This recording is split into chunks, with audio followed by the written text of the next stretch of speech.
Hier, on terminait ce qu'il y a dans la tête du programme du Père, du programme de notre oiseau.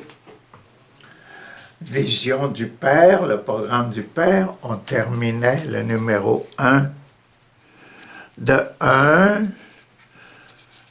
1 jusqu'à 7, les 7 sacrements. Aujourd'hui,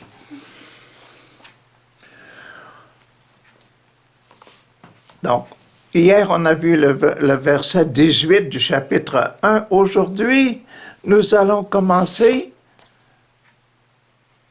le chapitre 1 encore, dans le chapitre 1, des versets 19 à 28.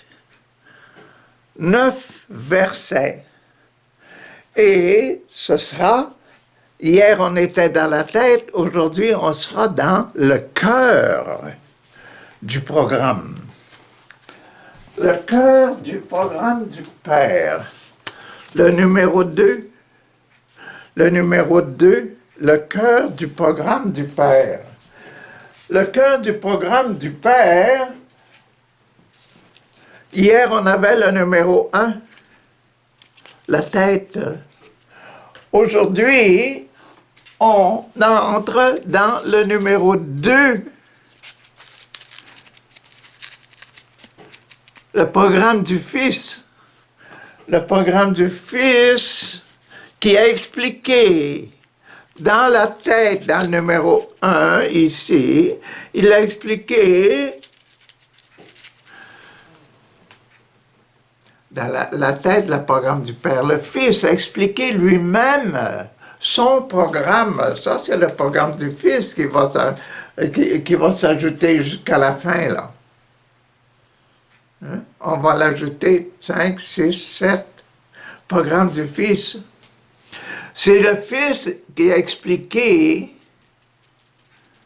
hier ce qu'il y avait dans le numéro 7, là, à la fin, dans le sacrement du mariage. Aujourd'hui, je vais essayer de vous rappeler ce qu'il y a dans le programme ici. Dans le programme de la réconciliation. Le Fils Jésus, il parle de lui-même, il explique lui-même son sacrement. Il a expliqué son sacrement de baptême à Nicodème. Et aussi à la Samaritaine. Mais à la Samaritaine, on est rendu au cœur de la Samaritaine. Jésus va expliquer le cœur. Dans les versets de 1 à 18, nous avons ce qu'il y a dans la tête du programme de Papa. De 19 à 28, ça va être ce qu'il y a dans le cœur du programme de Papa. Et il va parler de Jean-Baptiste.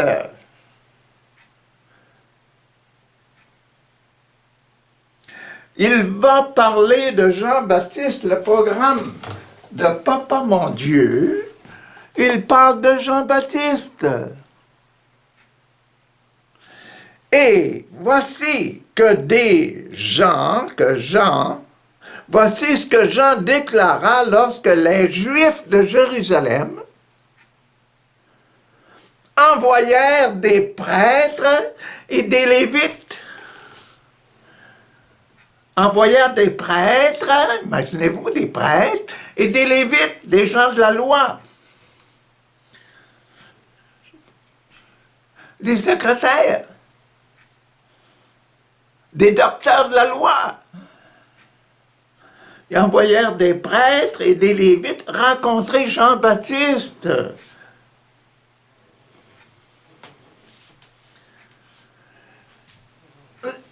ils envoyèrent de Jérusalem des prêtres et des Lévites pour lui demander « Qui es-tu » ?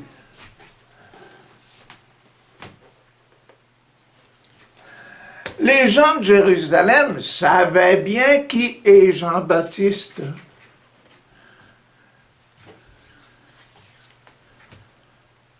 Le papa de Jean-Baptiste, Zacharie, c'était un prêtre aussi. Il était le prêtre du tabernacle là, quand il a eu sa vision pour lui dire que tu vas avoir un fils et tu l'appelleras Jean. Zacharie n'a pas voulu croire. Et l'ange lui a dit, « Hey, tu vas devenir muet. »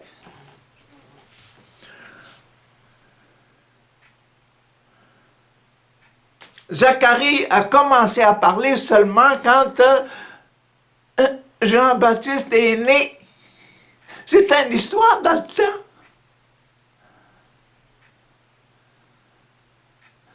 Un vieux prêtre qui a un enfant et puis qui va le nommer Jean. C'est pas un nom de la famille. Lors de la circoncision, lorsqu'on a inscrit le nom dans le registre au temple, il va s'appeler Jean. Ça a été un problème. Et cette histoire-là, ce Jean-là, il s'est mis à grandir dans la maison de Zacharie, un prêtre, et le prêtre lui a enseigné la loi, etc. Et Jean-Baptiste, jeune Jean-Baptiste, tellement touché, il s'en va, il a commencé à vivre, quand il était vieux assez, là, il a commencé à vivre au désert pour répondre à quoi? À l'Esprit Saint qui l'avait envahi.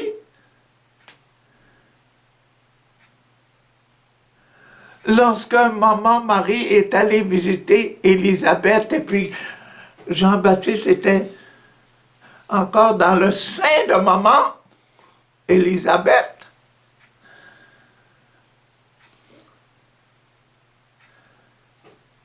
Le bon Dieu prend des personnes, choisit ces personnes, il a choisi Jean-Baptiste comme aujourd'hui, il a choisi de nos jours, il a choisi les enfants à Lourdes, les enfants à Fatima et le jeune qui vient juste d'être béatifié.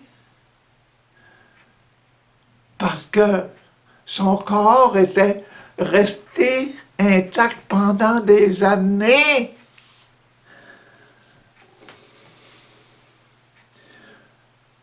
Parce que ce jeune-là, aujourd'hui, il aimait l'Eucharistie. Aïe, aïe, aïe! Ces gens qui sont venus visiter Jean-Baptiste pour lui demander « Qui es-tu » là? Ils savaient ce qu'il faisait. On n'envoie pas des gens de la capitale pour visiter un petit monsieur de la campagne, un petit monsieur qui vit au désert. Des prêtres et des lévites, des prêtres d'autorité religieuse, et puis leurs secrétaires, puis leurs connaisseurs de la loi. Des personnes de l'université, imaginez-vous, qui viennent visiter petit Jean-Baptiste et lui demandent « Qui es-tu » ? Et ça, c'est sûr, pour nous introduire au sacrement de la réconciliation. Dans le cœur, la conversion du cœur à ce que nous vivons. L'ajustement du cœur à notre vie. C'est la réconciliation. Ajuster son cœur, ses affections à ce que nous vivons. nous ajuster constamment, constamment, constamment. C'est le sacrement de réconciliation. La réconciliation n'est pas seulement le sacrement de réconciliation, le signe du sacrement de réconciliation.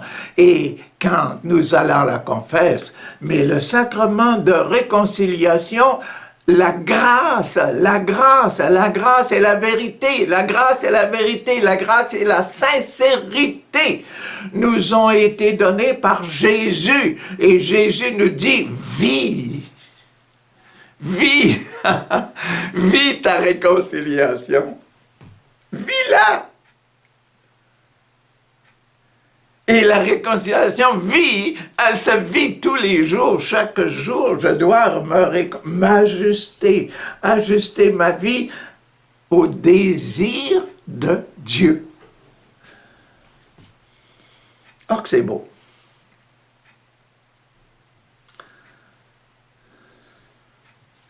Ça, ces gens-là, prêtres et lévites, lui demandent, « Qui es-tu? » Ils ne refusent pas de répondre, mais il affirme très clairement devant tous, il leur dit, « Je ne suis pas le Messie. » Peut-être que vous venez me voir parce que vous pensez que je suis le Messie. Je ne suis pas le Messie. Je ne suis pas le numéro 1, je suis seulement le numéro 2.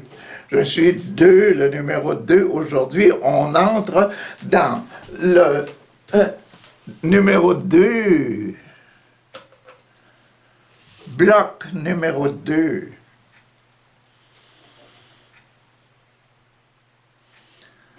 Je suis un fils de Dieu à cause du Saint-Esprit qui est en moi. Et ils lui demandèrent, « Qui es-tu? Non, es-tu Élie? »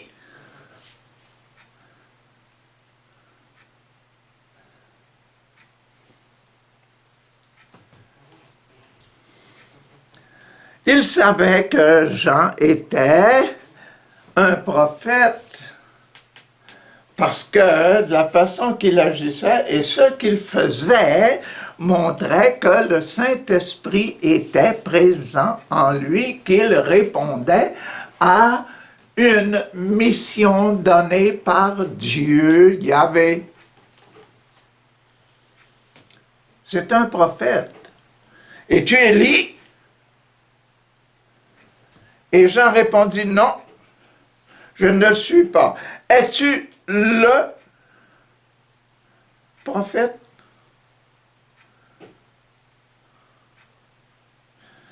Non, répondit-il. Le prophète, le Messie. Non, je ne suis pas le Messie.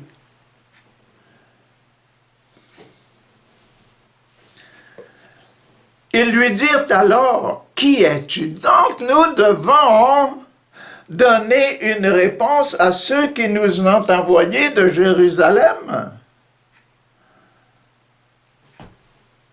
Que dis-tu de toi-même? En tant que prophète, qu'est-ce que tu dis comme message de toi-même, de ta mission? Comment est-ce que tu te réconcilies avec ta mission? Qu'est-ce que tu dis de toi-même? Ah, voilà. Je suis la voix d'un homme qui crie dans le désert, préparez un chemin bien droit pour le Seigneur.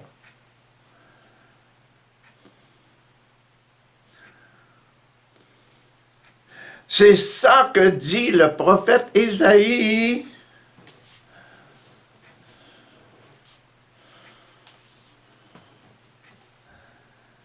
Voyez-vous la réconciliation? Et la confirmation de ce que Jean pense de lui-même, de ce que Jean pense de l'action du Saint-Esprit dans son cœur.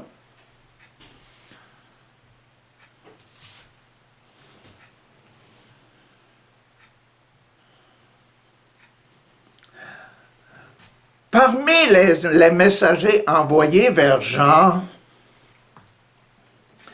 il y avait des pharisiens.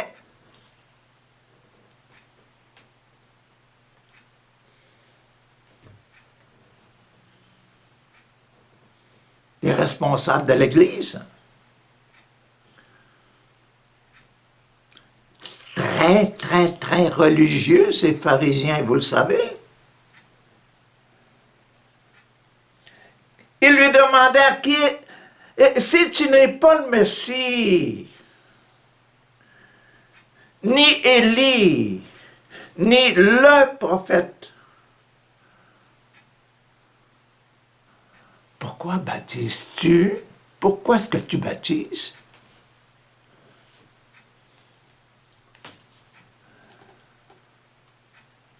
C'est Saul qui voulait savoir.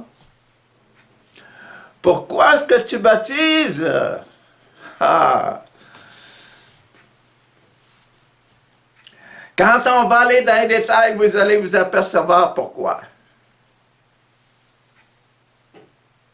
Là, je vous dis simplement ce qu'il y a dans le numéro 2, dans le programme de Papa Mon Dieu, numéro 2, là.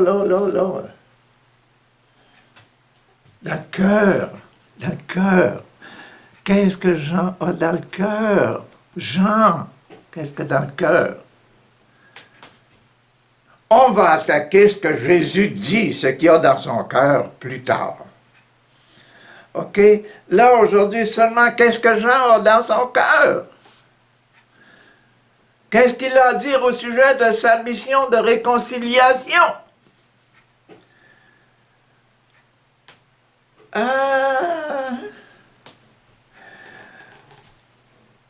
Moi, dit Jean, moi, je vous baptise avec de l'eau.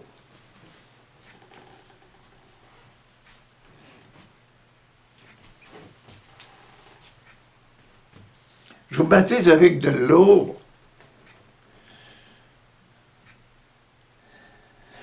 Mais il y a quelqu'un au milieu de vous, quelqu'un que vous ne connaissez pas.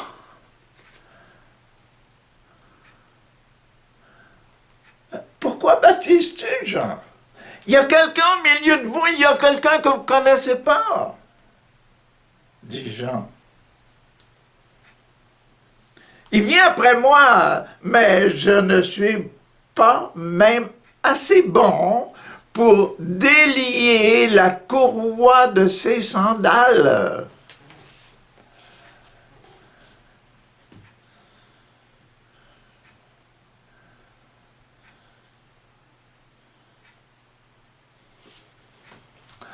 Je ne suis même pas assez bon pour délier, je ne suis pas digne de délier la courroie de ses sandales.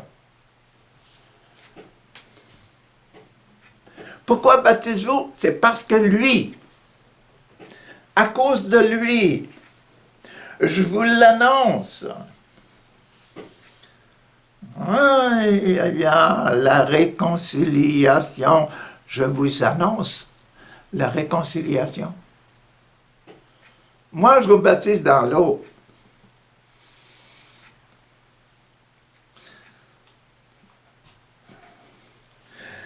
Tout cela se passait à Béthanie. Pas le Béthanie, l'ami Marthe et Marie, là, pas celle-là. C'est un autre, près de la rivière, près du lac de Génézareth, à l'embouchure, quelque part pas loin de l'entrée du Jourdain, là. OK? C'est là que je baptise. Et il y a une petite place qu'on appelle Béthanie. Tout cela se passait à Béthanie. C'est quoi Béthanie?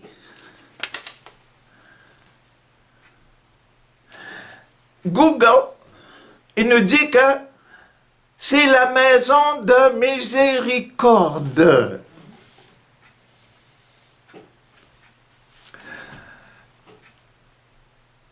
Sacrement de réconciliation, miséricorde.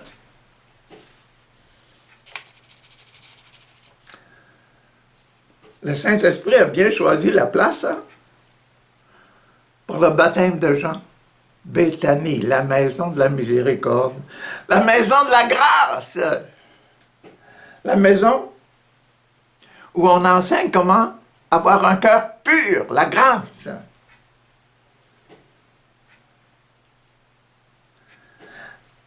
La maison des palmiers, les branches de palmier, les branches de la bénédiction, dimanche des rameaux, Béthanie. Tout cela se passait à Béthanie.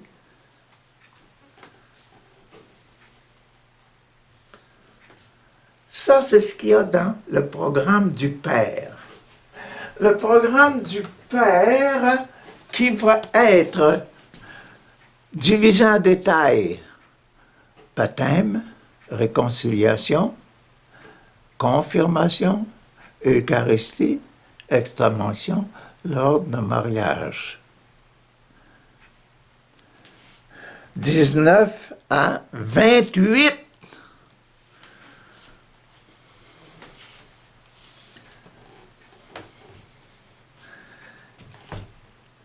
Jésus va expliquer en commençant avec la Samaritaine, là. Il est avec la Samaritaine, il va expliquer toutes ces choses-là de 1 jusqu'à 7 pour le sacrement de la réconciliation. À demain.